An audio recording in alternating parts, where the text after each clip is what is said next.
Last month, we had our very first taste of the sport of breaking here on Off the Podium. We spoke to Gerard Cabellon, aka B-Boy Kid Tech, to learn a little bit more about the new sport that will be at the Paris Olympics in 2024. And we're going to learn a little bit more about it today with one of Australia's best female breakers. She represented Australia at the World Championships in 2021 in Paris, has won several national titles, and is also doing a lot of writing about the sport as well, studying the sport, which I am so intrigued to learn so much more about that aspect of it.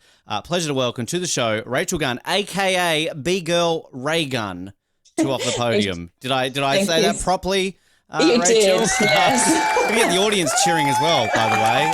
It's good to always remember I have the studio audience. So do you prefer to be called Rachael or Raygun? What do we call you for the next hour or so?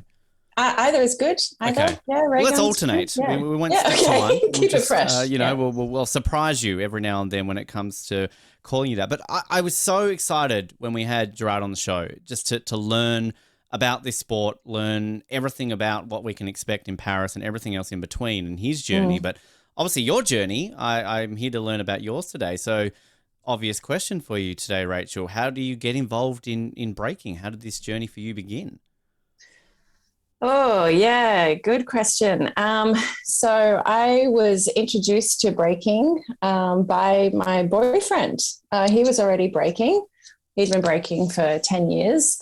And I'd always been into dance, into different styles of dance. Like many young Australian women, I was into jazz, tap and ballet and all that sort of stuff. But I hadn't done any breaking or even really encountered the scene until I met him. And he was really encouraging for me to start learning breaking. And he taught me a lot, and he really supported me to get into breaking and to become a B-girl. And now we're married. So wow.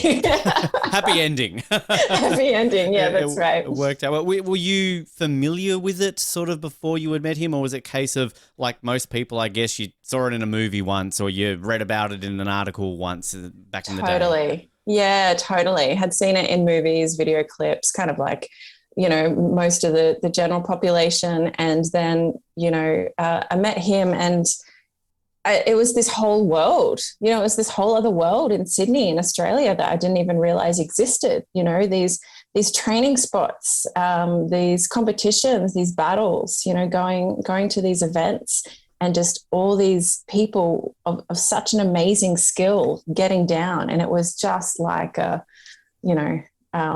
was a different world. How does that come up in conversation? Is that something you talk to him about straight away? Like when you first meet him, like, hey, these are my hobbies. I like this. And he's like, I like this. Oh, I'm a breaker. Or does it sort of like fourth or fifth date? Like, by the way, there's this thing I really like doing. Would you like to come and watch it? And then it kind of goes from there. Yeah, I mean, it came up pretty early when we were, doing that initial getting to know each other, like, what you do in your spare time and things like that. And I think probably one of the things that first he's told me impressed him about me was because when he first said that he breaks, the first question I asked was not what most people asked of like, oh, you must be really strong, or you must be able to spin on your head or something like that. I was just like, oh, wow, cool. What does that involve? And so, it was love right then. That's when you feel like, wow, you're the first person to ask about my head. Will you marry me? Basically. Yeah. Something like that. From that point on. Yeah. What an incredible story. Was there breaking at your wedding? I've got to ask that now that you There was. There was. Course. Great. Yeah, there was. And yeah, we had all our crew there, and one of my crewmates even called me out in my wedding dress. I had to kick my heels off and get down because you can't say no to a call out. So yeah, thanks, Mighty Duck. Please tell me that there is video footage of that you can share. I kind of want to see someone break in a wedding dress. That's amazing. And it was a really long one with a train as well. It was nuts. It was pretty hard. Channel 7, if they're listening to this right now for the Olympics, they've got that footage ready to go should you make the Olympics. I'm telling you now, they've learnt that. They've done their research, and that is going to be shown on Channel 7 before the Paris Olympics. Yeah, nice. Great. Yeah, good job. You probably wish you didn't admit that now. But probably. It's obviously you talk about sort of doing other dance versions of sport. The one thing that I love learning from Gerard is the word sport when it comes to breaking, because he sort of mentioned that it's something that maybe necessarily isn't technically a sport in some people's eyes. So, I mean, even, I guess, saying the words like that to some breakers is obviously a bit interesting. But did you sort of consider, like, when you were doing your other versions of dancing before you got into breaking, sport, or are you sort of more on the case that they're more artistic and not necessarily sport in the technicality of the word? Yeah, that's a really good question. I don't think I really started thinking about breaking as a sport, or not to begin with. Anyway, it was always a dance, and it was always a culture to me. And obviously, breaking has always been quite competitive, and we've got a long history of these formalized competitions. But I think it's only once you get to a certain level of breaking that maybe you start thinking of it as a sport and start thinking about yourself as an athlete. And but certainly with, the Olympics and a lot of these really big international competitions, and once you start competing overseas, I think there is more and more overlap with sport in terms of the dedication, the training, the headspace that you need to get into. There's a lot of overlap then when you get into that area. Were you involved in any other sports outside of dancing growing up? Were you an athletic child and sort of just tried your hand at many different things, or was it sort of dancing and that was it? To continue with my stereotype of classic white Australian girls, I did netball for most of my life. Yep. So, that was pretty much all my sport that I did. So, yeah, team sport.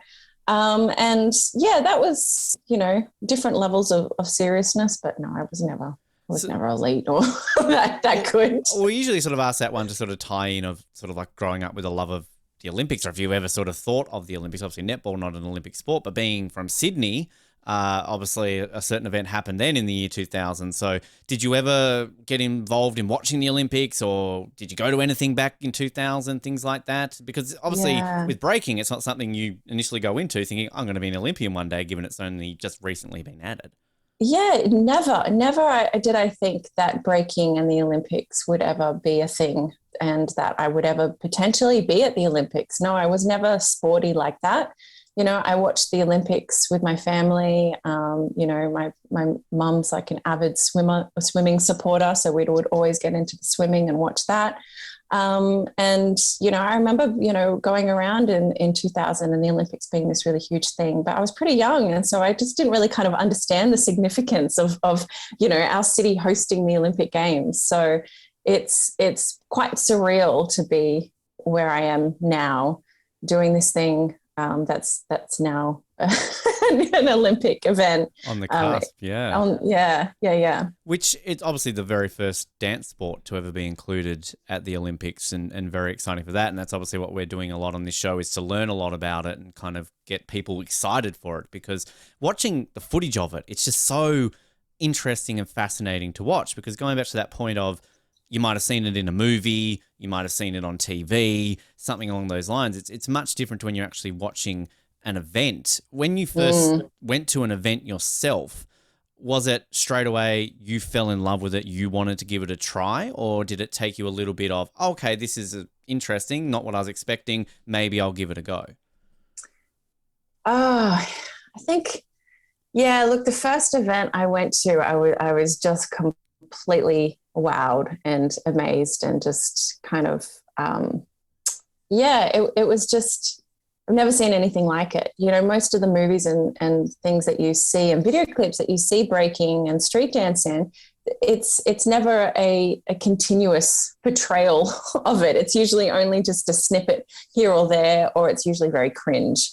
And so this was really meaningful for all the people in the scene and in the community. And you can tell how important this event was, and how they were showing their skill, and to see the range of skill and the range of ways of moving and things like that, that really surprised me as well. And I think initially, because when I started, and really much of breaking's history, it has been really male dominated. So really hasn't been a lot of women to do breaking. And so it actually wasn't until I saw another woman break a few years later that I was like, okay, no, I can, maybe I can do this. You know, it was a little bit too scary when I only saw all the guys getting down. But it was when I saw another girl getting down in a cypher at a big competition. There were guys everywhere, and she just didn't even care, and she just got down. And I was like, oh my gosh, that is the coolest woman I've ever seen in my life. I want to see if I can do this. And so I think that's also why, for me, battling and representing and always, ensuring that I'm at every competition and event has been really important to, because I know how important that is for other women to think, who are thinking about breaking or maybe don't realize that they can break. So I read an article where sort of you'd mentioned that, and seeing that event from where you were at that point when you first got started to where we are now. I believe at the time of recording this, I saw on your Instagram, I think it was 10 years basically to the day you competed in your first competition. So have you seen that change dramatically in 10 years with women getting involved in breaking, or is it still a slow progress that maybe might have more of a spark once the Olympics happens and it gets a bit more exposure? Yeah, ebbs and flows. So when I first started, I think there were more women, and then kind of there was a bit of a drop off. And then over the last few years, there's definitely been more women again. And I think one of the reasons for that is that there has been a lot more B-girl competitions around the world. Particularly in Europe, there's been some really important B-girl competitions. And I think that has really given a platform for girls to gain that experience and to get that, develop those skills, and to really start to level up and to also develop a community as well. I mean, this is one of the great things about breaking, right? You do have the opens competitions. So most of the competitions I enter are against guys, and I love that. I think that's great. But B-girl competitions, I think, have been really important in creating a maybe less intimidating environment for girls to gain some skills and battle experience, and to also start to get the opportunity to level up a bit more. And so I think that, combined with social media and, that increased visibility of girls, it's much easier for me to go online and just kind of follow some girls in a different country, or to see some battles of girls in a different country. I don't have to wait for the next jam. So I think that accessibility of those representations and seeing those girls has definitely helped,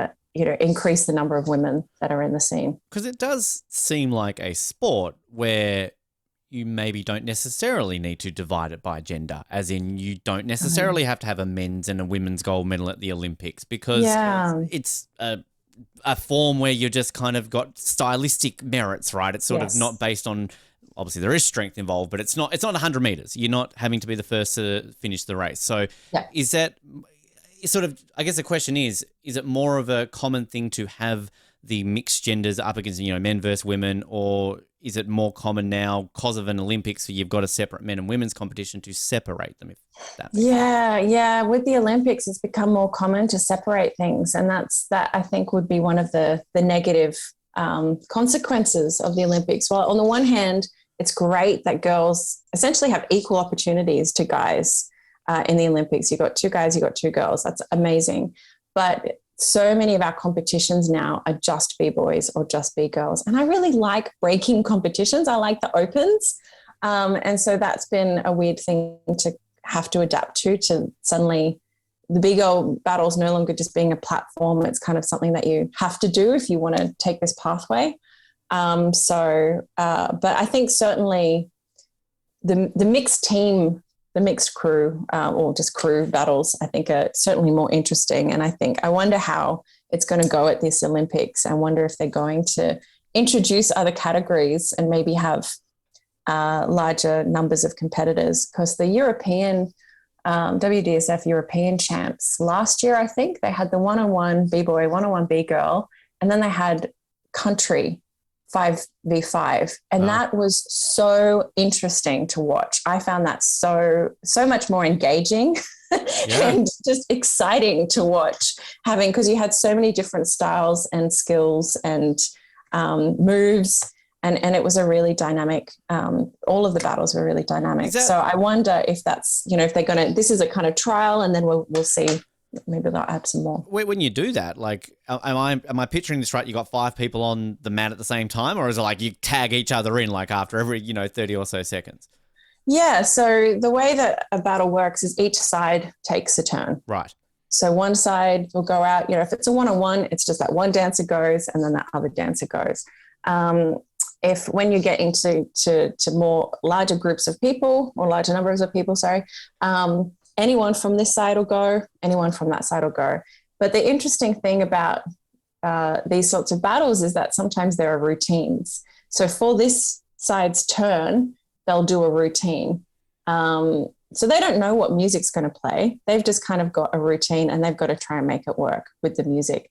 And then maybe at the end of their 2 counts of 8, they'll bring one of their members in. And so then they've got like a really strong round. And then the other team are going to go, oh man, have we got a routine? Let's try and bring out our routine. So it's like really interesting then what gets thrown out and how they manage the energy of the battle as well. Yeah. Which is what I loved learning when we spoke to Gerard, is that level of the music, that it's not figure skating, it's not gymnastics where you've got a track ready to go and you've got to practice to that routine. You're out there. And I mean, they could play Wake Me Up Before You Go for all you know. I mean, they're not. I'm sure they're not. But like, it could throw you out. They could play something completely ridiculous. But I love that element of it where it's so unique and that it's not so structured like so many of the judge-based sports in the Olympics, where we really don't know what we're going to see every time we get a bout, really, do we? Yeah, you really don't know what you're going to see. You don't know what song's going to be played. You don't know what moves your opponent's going to throw down. So you need to be able to respond in the moment. And you've got to have that ability to freestyle, that level of improvisation as well as to be able to execute and to execute your rehearsed maybe combos and moves. So yeah, you're not ever going to see the same performance twice.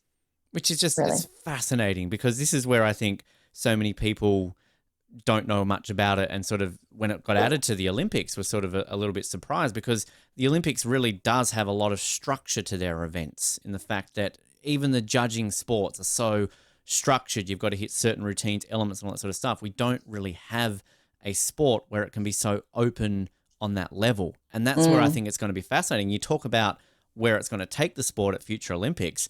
I for sure see mixed events coming, because the Olympics are all for mixed events. Obviously, they're adding so many now. The issue always being is with the Summer Olympics in particular, they've only got a certain amount of medals. They've only got a certain amount of athletes. So generally, if they add a mixed event, they have to take an event off another sport, and then that sport gets a bit shitty. So maybe we need to make breaking a winter sport, because the winter's got plenty of spots available. So, how are you at breaking in snow, Rachel? Like, I don't know if you've tried that. Oh my gosh.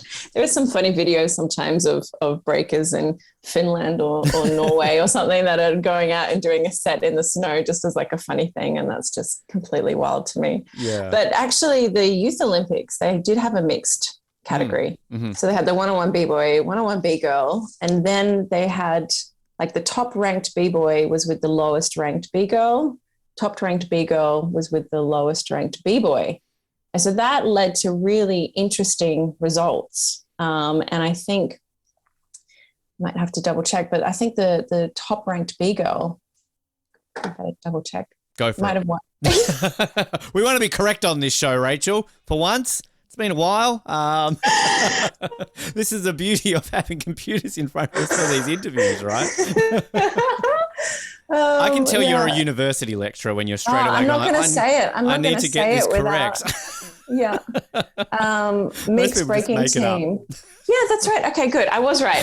Have faith in yourself, Rachel. Do it. The top ranked B girl with the lowest ranked B boy got the gold for the mixed doubles. Wow. Yeah. And the top ranked B boy with the lowest ranked B girl got bronze. So really interesting results. We've seen that so many of the mixed events at the Olympics, both in the summer and the winter. When they add that, it's sort of an extra element. And yeah, the Youth Olympics are renowned for starting that. I think right back in 2010, the first Youth Olympics, they had many mixed relay events. And I guess the difference they do in the Youth Olympics too is they have mixed nationality events. So, you could basically, as an Australian, you could have a Kiwi dancer with you or an American, whereas I don't know if they will ever do that sort of in the full Olympics, but Yes. sort of the experimental phase they do in the Youth Olympics, which I can imagine like in a sport which seems so individual, it's obviously nice when you're with your crew and you're able to do a thing like that, because just the camaraderie in breaking seems incredible that when you're actually competing together must just add another level to it. It adds a whole nother level to it.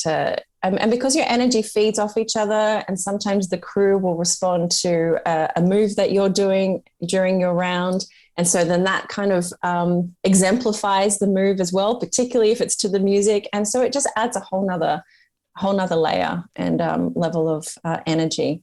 I don't know. There's been so many one-on-one competitions that I'm like, yeah, crew competitions, bring it back. Yeah. Do it that way. When it comes to training outside of just the dancing aspect of it, do you sort of have a particular routine? Are you hitting the gym? Is there sort of some aerobic exercises you're doing that helps you sort of with performing at all? Oh gosh, yes. There's so much that you've got to do, which is why it's so funny, because as I said, I wasn't really a sporty person growing up, and now I'm like doing all of the things, and it's just like, man, I just wanted to dance. Like, what am I doing these weights for? This HIIT training, this cardio, at the rowing machine, going for a run. Everyone hates the rowing machine. That's the worst. Oh. And it's just like all this stuff, extra stuff that you have to do, spending like, 3 hours stretching. It's a lot of stuff that you've got to manage on top of just your training, going over your moves, developing new moves, as well as developing your style and fixing up your form, working out new ways that you can improvise to the music. Yeah, it's a lot of different things. And do you have coaches? Are we at a level in the sport in Australia where you can have a breaking coach? Well, yeah, the Australian Breaking Association does have coaches for each state, and we've kind of gone up and down in terms of how regular our coaching sessions have been. But yeah, we've got a number of coaches in Australia, in New South Wales, and we've got a big training camp coming up in a couple of weeks. But it's, this is hard. We're still so early on in this kind of sportification of breaking that, the time requirements and the ability to coach and to give that time and energy when, we're all still, everyone's still poor. Everyone's still volunteering and everyone's kind of still doing this for the love. So building up that infrastructure, I think, is still really hard. I just love that aspect of a new sport that gets introduced to the Olympics. It's not, say, a sport that you would automatically think, like if cricket gets added to the Olympics, for example, they're already on a world stage. They're already doing that as a full-time job, where we had Tom O'Halloran, a sports climber, on just before Tokyo when sports climbing had been added. And it was a similar thing, sort of hearing some of the stuff that Gerard talked about, that you're talking about. And funding was a big thing, because this is a very tiny niche sport. And Tom's story about qualifying for the Olympics and then even being able to afford to go was incredible. So obviously we're still at that early phase right now, and I'll talk about what the qualification system might look like. But it's fascinating, obviously, that, say, when you go to a World Championships in Paris, when you did, like, funding for that, like, does that come from the association? Do you have to pay for that completely yourself? Because we're so sort of early in that, as you say, sportification of breaking. Yeah. No, we did get some funding from Dance Sport Australia, and possibly even that came from the Australian Olympic Committee or something. But flights to Paris are expensive, and it did not cover a lot. So I think this is, but it's certainly a start. It was the first time, anyone's ever got any funding. So that's like a huge start. And everyone's, super appreciative of getting that opportunity, because it allowed us to start to compete at that international level. But yeah, funding is a huge issue. But I think just also playing catch up, trying to build the infrastructure. Like, breakers didn't know it was going to be an Olympic sport. It wasn't breakers that submitted breaking to the Olympic Committee for consideration. It was the World Dance Sport Federation. And so breakers around the world had to play catch up and go, no, hold on, if you're going to do this, you need us, and we're going to do this the right way, and we're going to ensure the community is involved, and that people from the community are the ones that are designing the judging system, that are designing the competition, how the event runs, the flooring, that's picking the judges, all that sort of thing. And so we saw that at the Youth Olympics, and we had people from the community really leading that. And, I think that's why it was so successful, in all honesty. And so it's been a huge, whirlwind trying to build up all this infrastructure while the ground keeps moving and changing, and they've changed, it's taken them a while to work out how the qualification system's going to work, and you're thinking you're going to get one thing and then that changes. So yeah, it's been a very interesting time. I saw that fascinating layers to it because, again, let's use cricket as an example. I'm sure if they added cricket to the Olympics in 2028, and very high chance it will be, it's pretty simple. 2020 cricket, this is how it works. These are the countries. Boom, that's how it's in. Whereas a sport, as you're saying, like breaking, which it's not even the breakers who were fighting for it, as you're saying. That's so fascinating. And then we learned this with Gerard because it's a case of, it's not like a world championship or a national championship or all these sort of stuff have been going on forever. These are things that are only slowly being added. So you've got to work out how you qualify. How many spots does each country get? How does the country choose their athletes? How does it get judged? I mean, these are obviously still questions right now, Rachel, that are still being answered, I can imagine. Yeah, absolutely. I mean, on the one hand, like I'll say, we've had big worldwide competitions for a long time, over 20 years. But these are usually, one single competition, or, there have been some series of competitions, but we haven't had to deal with this kind of equalizing governance, transparency, standardization on a world level ever before. And that kind of collaboration that's required between countries as well. It's been really full on and interesting. I forgot what your question was now. My questions always start one way and go another. It's all right. It's fine. You don't. That's how my answers go. Good. You're fitting very well on the show. When you found out that breaking was going to be in the Olympics, what was your initial thoughts? Were you excited, or was there a little bit of sort of like something? Oh, okay, this might be an issue. Yeah, well, I thought it was going to be an issue initially when I heard of how it was submitted and how it was initially approved, that it was the World Dance Sport Federation and not breaking. So I was really concerned that this would be an example of them kind of just, thank you very much, taking away breaking, and we'll use it for our own organization to lift us up with no consideration for how the dance should be practiced and the community and cultural aspect to it. So initially I was really concerned. And to be honest, I've toed and froed so much because I think it is great in terms of the opportunities that it gives. There's a lot of people that have been breaking for a long time, 20 years, 25 years, 30 years in Australia longer. And they haven't got any respect from the broader public for that knowledge, for that dedication, for all that hard work, for that sacrifice. So I think this is really positive for those people, because suddenly people are like, oh my gosh, have you been breaking for 20 years? Wow, you're such an expert. That's really impressive. Whereas before they're like, oh, you're weird. Yeah. So I think just that shift in public perspective, perception, both of those words at the same time, has been really valuable and meaningful for people in the scene. But on the other hand, I am wary about the potential for exploitation and for using breaking, just for commercial purposes to make a bit of money, make a lot of money for some organizations, and the dancers actually get very little.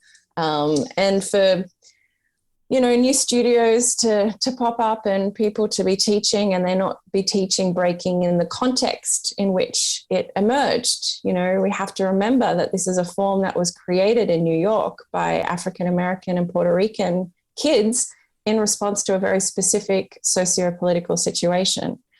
So we can't just lose that context and the way in which that is embodied in the movements of breaking, in that kind of the creativity, the style, the battling, all these kind of cultural practices are located within a very specific context. So I'm really worried at times that we're going to lose that perspective and that context with breaking getting more and more popular and widespread. It is that double-edged sword. And we've had sports like that at the Olympics. I remember when snowboarding was introduced in 98, there were questions about that with the culture around snowboarding. We've just seen it with skateboarding, of course, too, at the Summer Olympics. And I think from what snowboarding has generally shown, it's sort of retained the same sort of culture around it without it being sort of too ruined. And from what we've seen, the one Olympic skateboarding's been at, that was a huge success. It seems similar to breaking in a way that just that culture and community that the athletes have. We had the women's final where basically it didn't matter whether you were winning gold or coming eighth, they were all hugging each other and supporting each other no matter what. Yes. So, and from what I've seen of breaking, it seems like a community where that's that way. So it is going to be fascinating to see how it comes about Paris. And I think, too, the interesting thing is that given that the next Olympics are then in LA, sort of in the US, and I know back in 84 they had some breaking showcases, I think, in the opening ceremony from memory. So not quite New York, obviously different side of the country, but it's at least sort of home for the next Olympics in a way. Yes, I think so. I'd be very surprised if they didn't include it or in LA. I think it's a really exciting opportunity for it to be in America in 2028. And then of Brisbane. Course, and then it's in Brisbane. Yeah. Is Australia going to be the country that takes it out?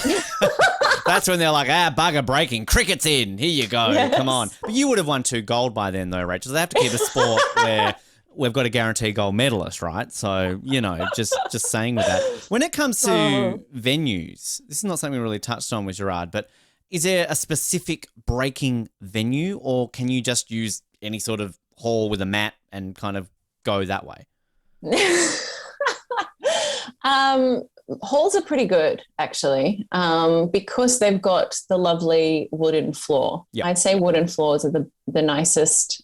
If you're going to go the cheapest option, obviously at the Youth Olympics they had some kind of cool, impressive floor material that I haven't actually seen elsewhere. I think maybe could be similar to what they used at Outbreak. But it's a bit soft, but it's flat. It's got a bit of give. It's not too slippery. There's all these things that the floor needs to be, which is why wooden floors are pretty classic, pretty perfect for breaking.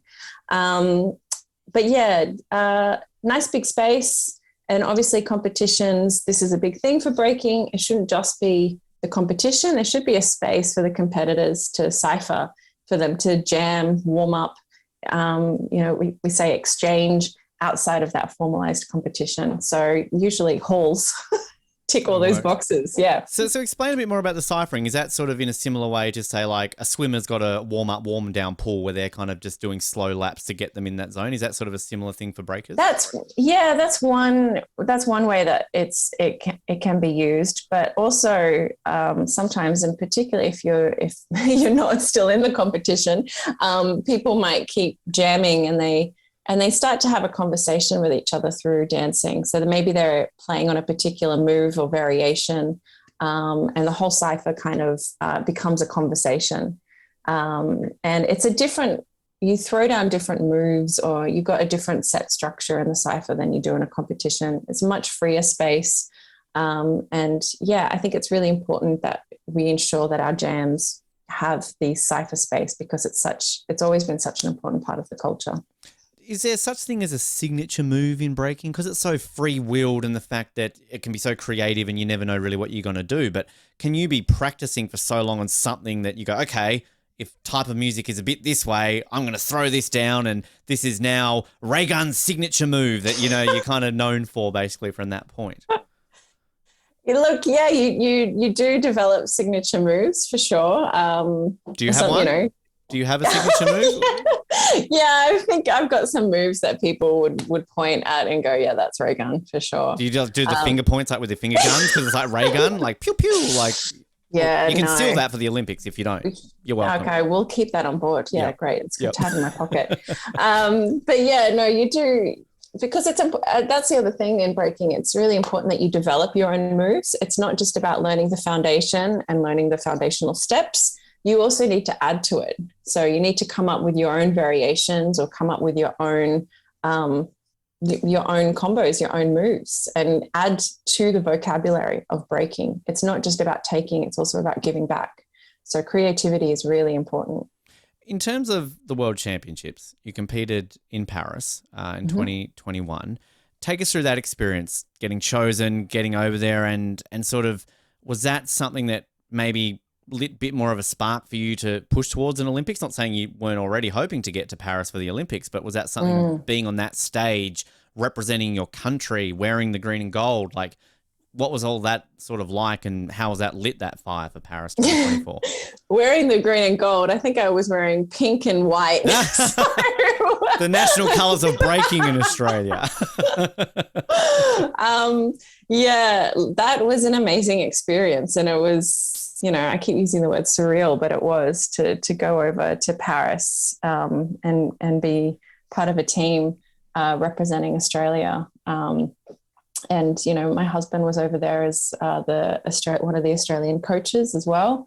So it was amazing that there was, 5 of us, 6 of us, a photographer over there as well. It was, to be honest, the fact that we were still kind of in COVID made it a very different experience, because we all had all these wristbands depending on the country and level of risk of country we were from. Wow. So we were all like, they were trying to keep us all separate. And so it was really quite weird at times, because it was in, beginning of December. And so I think, maybe there was like another wave that had just finished. So was Australia in like the bad cat? Were we sort of like the No, we were green. Oh, we were green. Okay. That's we were right, green, go. Right. We were fine. But they tried to keep us separate from some other countries, which was really frustrating, because then we didn't get the same opportunity to connect and, network and meet people from other countries, like the red zone countries, like Russia. How does that work in competition then, though? Like, do you have to have extra social distancing? It didn't. It worked in the sign up. It did not work in the competition. That kind of defeats the purpose of that, I think, then, when it kind of goes that way. But I mean, but it was crazy when, like, you're lining up for the prelim, and you're waiting for your number to be called, and there's like, each of you in a corner, and each person takes turns, and you just, you don't know what song you're going to get, and you've got to try and do your prelim at the other people in your corner, as well as to the judges, as well as do your best set. And people are announcing the whole time on the mic, getting the next lot of people ready. So it's quite a daunting experience, and quite overwhelming at times. And you get, I think my set was like a minute. Wow. And then that's it. That's it. So the mental preparation is on another level too. Because I can just imagine, just again going back to that whole nature of, you don't know what you're going to get, you don't know what you're going to do. Because again, a gymnast knows what they're going to do. A figure skater knows what they're going to do. They're going into that routine. Whereas, as you say, you don't know the music. You've got 60 seconds to throw it down, and it could be the best type of music you want, and be like, oh shit, not this style of music. This isn't for me. I know. Look, you do have an idea for a prelim. You do have an idea of what you're going to do, because you want to do your best moves. So you do have a bit of an idea. Maybe something different happens when you get down, or maybe something different happens when you do hear the song, but you do go in, well, at least I go in with a rough plan. Some people might go in with a full set from start to finish, or and just kind of, have little bits of improvisation in between. But yeah, I think then once you get to the battles, it gets a lot more fluid, I think. But prelims, you're competing with so many people for a few spots that you've got to make sure you do your best moves. When it comes to the clothing aspect, one thing, speaking of skateboarding, is that, they kind of try to retain that style of the skateboarding, sort of the baggy pants, sort of that culture. They do it in the snowboarding as well. Obviously, we're a bit away from the Olympics just yet, and I'm sure you probably won't be allowed to wear pink and white at the Olympics. I don't know if the AOC would be on board with that. But you could talk to them. I don't know. But, like, how important is that for your competition? Because I can imagine if all of a sudden they're like, you're going to wear a skin suit, that's not going to help you in breaking, is it? And it's also retaining the cultural aspect of it as well. So do you put much thought? Is that a big weighing aspect on, say, yourself and other competitors, that you've got to look a certain way too when you're out there competing? Well, it's not just that you've got to look a certain way, you want to look fresh, but it's also the way that the clothing makes you feel and what it enables you to do. So there's different preferences around shoes, around sneakers. Different sneakers will have a different feel between runners and more flat-soled sneakers, thinner casings, thicker casings.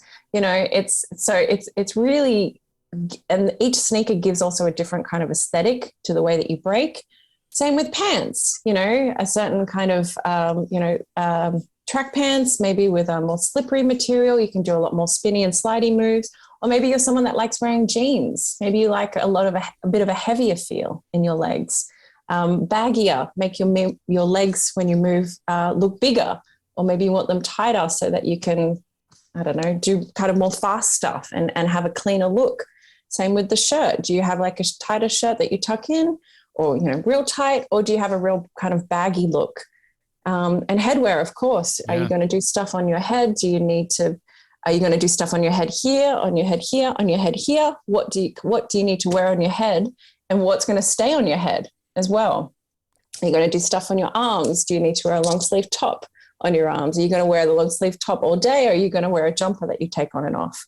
So there's so much that you have to consider. And that's why everyone's got a little bit of a different style. So it's going to be interesting to see if they do have tracksuits, country outfits, because people wear different things. People have different preferences in breaking, and they wear the same thing for years. Yeah, same sort of thing. Because it's like, it is fascinating to think that, because I know, say for snowboarding, say Team USA kind of did your stylized baggy pants, or Shaun White's wearing a certain thing, and obviously the downhill skiers aren't wearing that, but we didn't really see too much of that with the skateboarding. Poppy Olsen was just sort of wearing the standard Asics team issue shirt with a bit of a baggier pants. So it'll be interesting as the sports develop with the countries, because I can imagine that there's got to be some input that you can give the AOC going like, look, we can't really wear what the rugby players are going to wear or the swim. Like, we need our own style because this doesn't work for us in our sport. Yeah. That's right, because the style of clothing also, relates to the style of the way that you move and the kind of moves that you do and things like that. So it would be good if they've got a bit of flexibility, like a couple of different tops that you can choose from in different sizes. Because, for example, I wear like an XL or 2XL men's top. So I hope that they've got options for women as well. That's not just like small or medium. And so that you can try and work it into your normal wardrobe. But still, it's going to be different because I'm used to wearing one specific kind of jumper always when I break. So just saying this now, the figure skaters are allowed to wear fancy, amazing costumes that don't just have to be green and gold, right? So, the gymnasts can wear cool leotards. So just saying. Yes. Give some creativity there. Rachel, a couple of things before we let you go, just in terms of the Olympics. Mm-hmm. Again, the qualification, things like that are obviously still being ironed out, but sort of how do you now focus on that goal of making the Olympics? Is it just a case of going into as many competitions as you can, being exposed out there a lot so you can get the points up, or however it works? And what would it mean to you to make an Olympic Games and be Australia's first ever female breaker at the Olympics? Oh, that was a few questions in one. Again, off the pod. I'm very, I get things done really quickly. Very efficient. Yeah. Look, my goal has always been to enter as many competitions as I can. In terms of the Olympics, I think our best chance of qualifying would be if we had an Oceania championship. Many of these other competitions where you've got to score a certain number of points, I think is just going to be really hard for people from this region to be able to do, because there's so many comps that you need to do and they're all over Europe and the States. And I just don't think we've got the infrastructure or the reputation to be able to get those points. So our best chance is to get an Oceania championship. If that does happen, then it's, all on that one competition that will decide who goes and represents Oceania. Could be anyone from Australia, New Zealand, Papua New Guinea, the whole region. One B-boy, one B-girl. So leading up to that, yes, I will continue to enter as many competitions as I can, as I always have. But also, any opportunities I get to compete overseas, I'm grabbing them as soon as I can, because that experience of competing in those high level, high stakes competitions, it's a completely different feeling and just a different experience. Yeah. What would it mean? I'm trying to go through your question. You can write it down if you want to. I know you're very structured. Structure my answer. Yeah. What would it mean? It's, as I said before, it's still so surreal. I never was sporty. I never was an athletic kid. So I was a dancer. It would, I think, be phenomenal. I think, and it would, I think it would be so amazing for me, for everything that I've kind of gone through, building up as a big girl, and some of the struggles with that, and also now getting on in life as well. It was so awesome at the skating, seeing like some older athletes as well. I thought that was really cool. There's a 40-something-year-old from Brazil, wasn't there? I think. I know, and that was amazing. Yeah. The fact that you can get such a diversity of people at these new sports in the Olympics. So it's great with they sort of, because I can imagine there would be some who have been doing it for so long, and as soon as you hear the word Olympics, it's like, okay, I can maybe go on a few years. It's the same thing with like Brisbane getting the Olympics. We're seeing a lot of athletes who go like, oh, wasn't maybe thinking of going on for 10 years, but I mean, a home Olympics, like, why would I say no to that possible opportunity? Also, I mentioned at the beginning, you're sort of studying. You part of what you are doing in your studies and your job is is it a PhD in breaking you're sort of doing, or similar thing like that? Tell us about that and how that came about, and sort of what you're doing with that. Yeah, so I've got my PhD. Got your PhD. Got my PhD. Did my PhD. I didn't call you doctor. That was the third option to call you today between Rachael and Raygun. Doctor. Yeah. Okay. Yeah. So I did my PhD.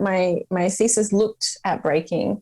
And that's because, my undergrad and my honors, I always, I studied like popular music and cultural studies. I was always really interested in these kind of subcultures and youth cultures and these kind of alternative spaces in which people make meaning out of different activities or through different modes of consumption and things like that.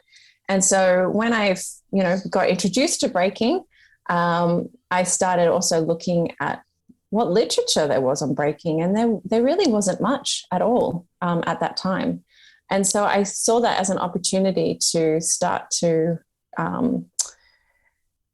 contribute to the conversation and start to document some of the amazing things about this scene, and to start to have some academic literature, particularly from someone who is a practicing breaker who is in the scene on breaking. So I did my PhD on breaking, and I've published on breaking, and talk about breaking, and my life is breaking. It's breaking. Gee, breaking podcast. You think about doing that? You can do that. What do your students think? Like when they find out, do they know you're breakers? Are you talking about it all the time, or?